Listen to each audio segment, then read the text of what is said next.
Molt bé, doncs molt bona tarda a tots. Demanem disculpes per començar una mica tard. També voldria dir que en una sala contínua s'està fent un acte sobre les agressions a la llengua catalana a Mallorca. És una mica pena que coincidim els dos actes. En tot cas, els he fet arribar que el missatge que aquí estem en consonància total amb el que allà estan parlant. De fet, no és gaire freqüent fer un acte per presentar una llei. No sé quants partits polítics en els últims 10 anys, si el Santi ho sabrà, han presentat una llei aquí a Girona. Nosaltres estem molt orgullosos de ser aquí presents avui per presentar-vos la plasmació en el Parlament de la voluntat del poble de Catalunya. Si no hi ha cap altre partit que ho fa, aquí estem nosaltres per fer-ho. Ens sentim absolutament legitimats per fer-ho, perquè hem participat des de fa molts anys amb l'esperit d'aquesta reivindicació històrica del poble de Catalunya, una reivindicació molt sentida a les nostres comarques. Ahir vam tenir un acte d'un èxit esclatant a Barcelona, amb la presentació de la llei a Barcelona, amb una aula magna de la Universitat, de la Facultat d'Economia, plena de gent. Va ser un acte molt vibrant. I també ahir vam tenir ocasió de participar en la petita però molt significativa marxa del Fora Peatges que es va fer, i voldríem obrir aquesta sessió amb un esment especial i una càlida abraçada en Josep Casadellà, que és una mica el pare de tot això i que és una gran persona, això el primer, i un gran lluitador per les coses en què creu.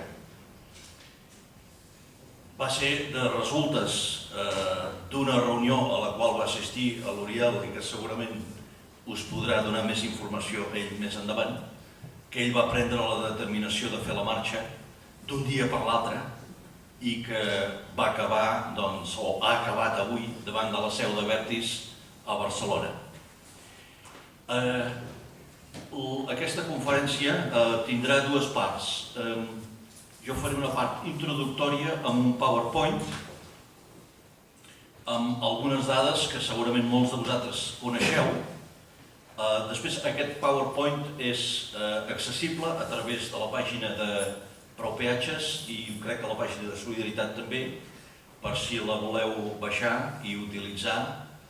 Penso que per fer actes pels pobles també estaria molt bé.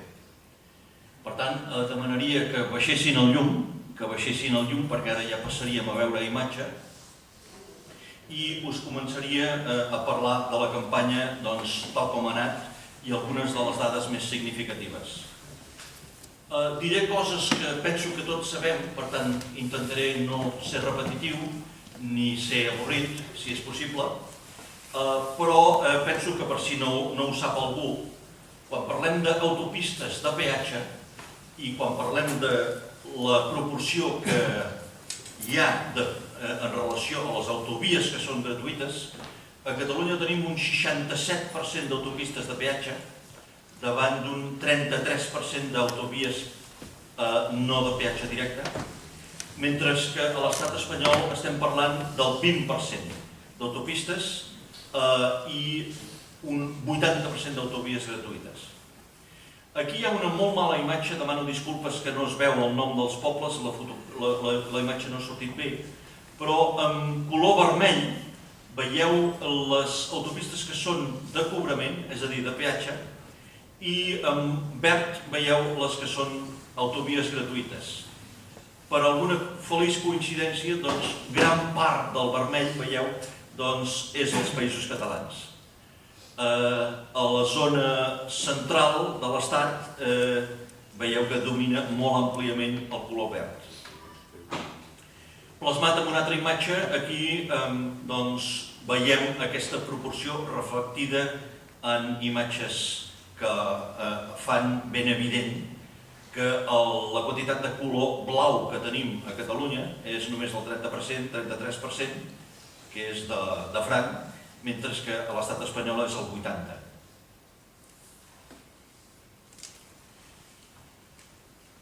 Si desglossem una mica les dades, veiem que a Catalunya tenim 617 quilòmetres d'autopistes de peatge, és a dir, el 67%, com he dit abans, i uns 303 gratuïts.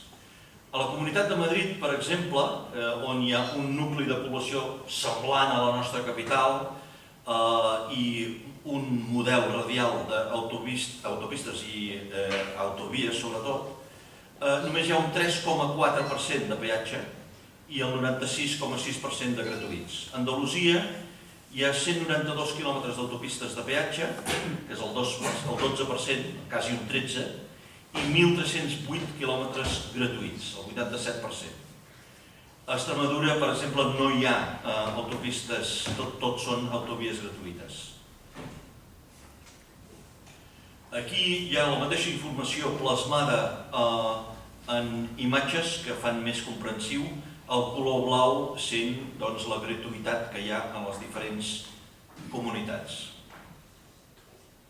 Aquí hi ha un senyor que no sé si el reconeixereu, però fent feina subversiva per les pobres autopistes de Vertis. Bé, aquí hi ha una petita facècia, en el sentit que podríem descriure els nostres països catalans com els països de parla catalana o els països de paga catalana. Entre Catalunya i el País Valencià concentrem el 48% de les autopistes de peatge que hi ha a l'Estat. La recaptació total de l'any 2010 a l'Estat va ser de més de 1.400 milions d'euros, dels quals 681 van ser pagats pels catalans i els valencians. Veieu una proporció molt significativa pel que és la mida, la proporció, tant en termes de territori com en termes de població. El País Valencià i Catalunya concentren el 37,5% de les autopistes de l'Estat, però només el 11,9% de les autovies gratuïtes. Hi ha una dada que aquests dies ha utilitzat tant l'Oriol com l'Alfons en les actuacions públiques que han tingut, tant en la presentació de la llei al Parlament com en l'acte d'ahir, que és una dada realment corprenedora. I ara que tenim un ministre català en el govern francès, pensem que estem doblement legitimats per comparar-nos amb l'estat francès, podem dir que la quantitat recaptada en autopistes a Catalunya equival a 10 vegades més, proporcionalment, al que és recaptat en tot l'estat francès. És una dada realment corprenedora. Això és una imatge presa ahir entre, crec que Montgat i Badalona, de la marxa del Fora Peatges. Bé, doncs les notícies que ens venen del sector dels lobbies pro-autopistes i de les empreses d'aquest sector, algunes de les quals pretén una catalanitat, doncs les notícies que ens venen no són bones, ni les econòmiques ni les que ens venen de cara, per exemple, a la jornada de diumenge. La Casa Abertis no té en compte per a res l'esperit i la lletra de la llei en la qual es van llançar les autopistes en el seu origen, que estava previst a ser una cosa passatgera. Clar, en veure el volum de negoci que això genera, és evident que els lobbies de les empreses d'autopistes han optat per donar continuïtat, per no dir permanència total, en aquesta gran empresa que tenen i aquest gran negoci que tenen muntat.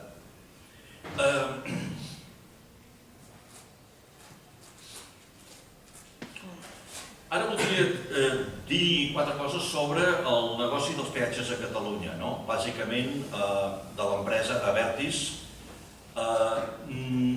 és important que la gent sàpiga que això és una empresa catalana, si és que les empreses tenen una pàtria en el sentit de la lleialtat, cosa que és més dubtós, en el qual hi ha una participació en termes de l'accionariat, accionistes, d'un 21% per part de la Caixa de Pensions, un 15% per Trèvol Internacional, un 10% per Admirabilia, un 1% per part de la molt malmesa Catalunya Caixa i un 10% per part d'Actividades de Construcció i Servicios. Aquí teniu aquest cas, segur que tots coneixeu, d'una ciutadana del nostre país que va ser greument insultada amb un peatge i que Solidaritat, d'alguna manera, ha xuplugat i que ha acompanyat en la presentació de la deguda denúncia.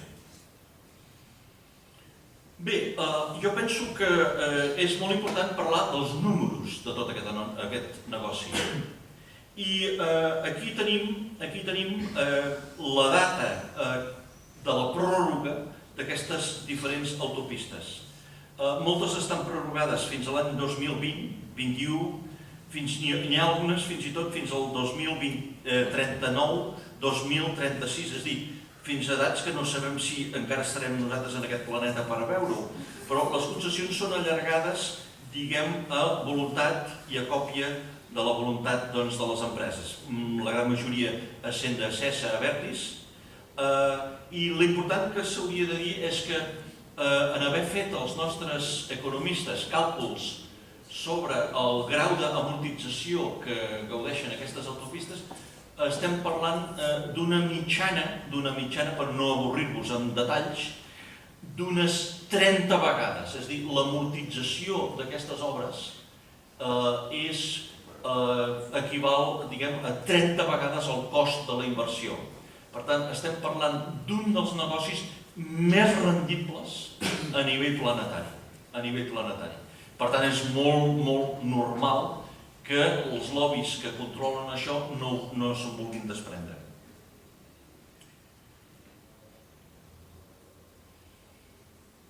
La resposta a la pregunta de per què no hem de pagar més peatges, doncs, la resposta és no hem de pagar més peatges perquè ja les hem pagat totes.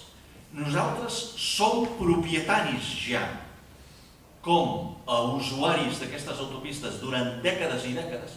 El poble de Catalunya s'ha fet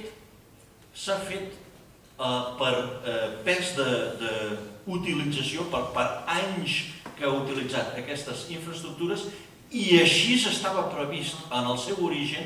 Això és una cosa molt important, és una dada molt important a recuperar. I, per tant, aquestes autopistes ja no tenen raó de ser. S'haurien d'haver convertit fa temps en autovies gratuïtes. Algú podria demanar pel tema del manteniment. El manteniment és aproximadament, em sembla que no arriba al 10% de l'import de la recaptació total, la qual cosa es podria cobrir perfectament a través d'impostos directes i a través del pressupost de la Generalitat. Aquí tenim una mica el mateix concepte d'abans, però la columna de la dreta, no sé si la veieu des de baix, és especialment indicativa perquè en negreta veieu els números que representen els ingressos finals estimats d'aquestes autopistes. Algunes veieu que tenen uns ingressos acumulats a través del temps superiors als 1.000 milions d'euros. Per tant, estem parlant d'unes empreses extraordinàriament beneficioses pels seus propietaris i extraordinàriament gravoses per les persones que les pateixen, que són els transportistes, els camions, els taxis, els particulars, els turistes, la qual esdevé extraordinàriament gravós per a la nostra economia comparada amb l'economia d'altres comunitats. Bé, penso que és molt important aquí, possiblement no tinguem temps d'entrar-hi, però és molt important que la població que participa en aquesta campanya se senti en tot moment acompanyada pel dret, acompanyada per la raó i acompanyada per un sentit de defensa dels seus drets. I en aquest sentit no tenim molt de temps per entrar-hi ara. És important que la gent acudeixi a la pàgina web de Prou Peatges per, quan arribin les notificacions, quan arribi qualsevol comunicació per part d'aquestes empreses, de tenir les eines i les armes a disposició de tota la població. És del nostre deure, l'element més militant present, de fer arribar a tots els nostres coneguts, a totes les persones que estan participant en la campanya, a totes les persones en general, informació sobre l'escut de protecció que està a disposició de tothom. Penso que no tenim, l'Oriol certament hi entrarà més a fons, com a única orientació legal que jo m'agradaria donar en aquests moments és el fet de la no legitimitat que té Abertis amb la legislació actual i amb el Codi de Circulació en mà de procedir a multar els conductors que demanen el seu dret a que els hi aixequin la barrera. I aquesta és una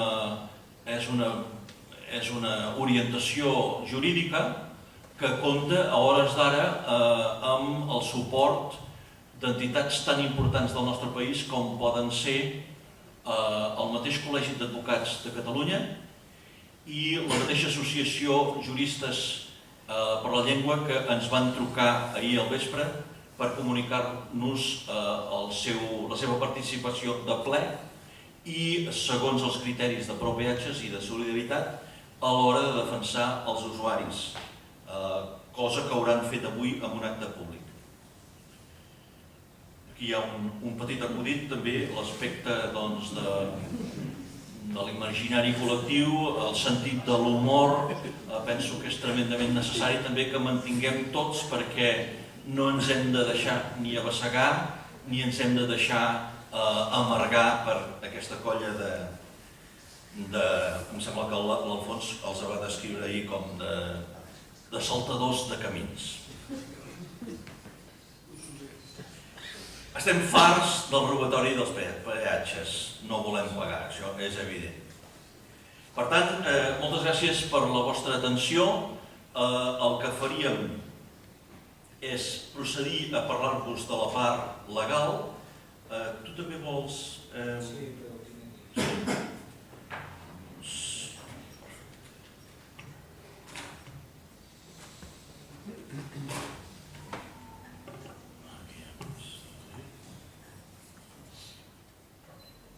Procediríem, doncs, amb la part més legal i, sobretot, per una explicació que us volem fer de la proposició de llei que Solidaritat ha fet en el Parlament de Catalunya, que us explicarà l'Oriol.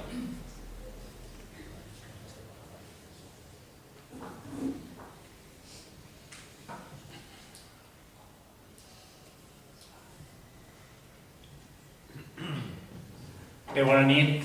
Es veu bé, no? El PowerPoint? Perfecte. Bé, jo us comentaré els aspectes propositius de la llei que hem presentat com a Solidaritat Catalana per la Independència al Parlament de Catalunya, però abans volia fer-vos 5 cèntims de com va anar aquesta reunió de la taula de peatges, o millor dit, de com no va anar, perquè de fet no vam acordar res significatiu cara a solucionar el problema de fons estructural, i alguna informació que va ser prou interessant que coneguéssim i que allà se'ls va escapar i ens van donar, i des de llavors que ens dediquem a difondre abastament a tot arreu on puguem.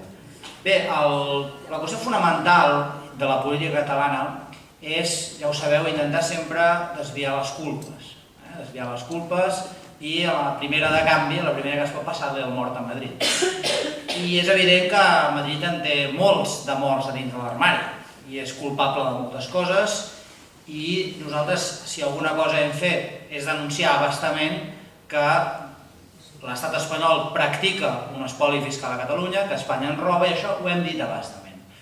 Però també hem de ser justos i també hem de detectar i també hem de denunciar quins són els punts febles del sistema polític al nostre país i quines són aquelles vinculacions entre un determinat sistema polític i unes determinades empreses concessionàries o entitats financeres que al cap i a la fi, avui en dia jo diria que és la principal dificultat que té el nostre país, que té la nostra nació per assolir la independència nacional.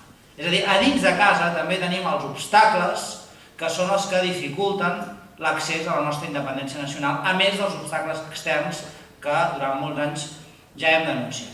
I crec que aquesta campanya que estem portant a terme col·lectivament, aquest moviment social i polític, perquè alhora és un moviment social i és un moviment polític, el No Vull Pagar, que a més és en el marc on ens sentim més còmodes des de Solidaritat Catalana per la Independència, quan tenim aquesta doble pota, social i política i institucional, té una virtualitat i té un mèrit i una importància cabdal a la mesura que ha aconseguit fer aflorar tota una sèrie d'informació opaca, d'informació que no es coneixia, i ens ha permès fer aflorar precisament quines són aquestes quintacolumnes, quins són aquests obstacles, quines són aquestes dificultats que té el nostre país i els impediments que té per accedir a una Catalunya lliure. Aquí estem parlant d'una Catalunya lliure de peatges, però en definitiva són sectors econòmics i polítics que tenen una enorme influència i dificulten el nostre accés a la independència. Bé, mireu el següent.